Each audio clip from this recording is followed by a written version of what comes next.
Hi friends, ఇప్పుడు నేను చెప్పే రెసిపీ మీరు పొద్దున బ్రేక్ఫాస్ట్ కిందైనా చేయొచ్చు, లంచ్ కిందైనా చేయొచ్చు, సాయంత్రం డిన్నర్ కిందైనా చేయొచ్చు.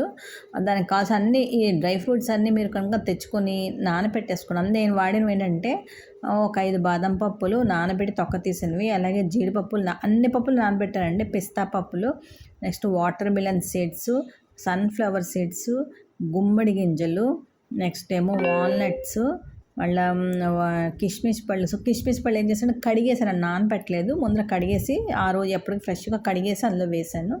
అలాగే చియా సీడ్స్ ఏంటంటే మనం చేసే ప్రిపరేషన్ ముందర ఒక 10 నిమిషాల ముందర నీళ్ళు పోస్తే కొంచెం నానిపోతాయండి.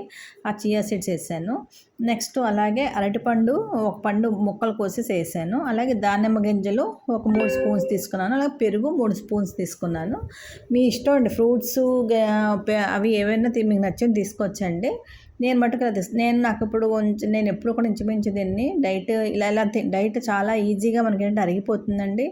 ఇదేంటంటే ఈవినింగ్ అయితే చాలా బాగుందండి డైట్ తింటే. ఒకసారి ట్రై చేసి చూడండి, మీకు ఎలా ఉందో చూడండి. అంటే ఈ రోజుల్లో ఏంటంటే 50+ వచ్చిన వాళ్ళకి 50+ అనే కదండి, పిల్లలు కూడా మార్నింగ్ లేవగానే చక్కగా ఇది బ్రేక్ఫాస్ట్ కింద తిని పని చేస్తే చాలా బాగుంటుంది. ఇది మీరు డైరెక్ట్గా తినలేకపోతే మీరు ఇవి ఉంటాయి కదా, మన ఏంటంటే మిల్క్ షేక్లు అలా ఉంటాయి కదా, అలాగా ఇవి కొంచెం చిక్కగా మిక్సీలో తిప్పుకొని తాగొచ్చు. ఒకసారి ట్రై చేసి చూడండి. ట్రై చేసి ఎలా ఉందో మీరు చెప్పండి. ఓకేనా అండి?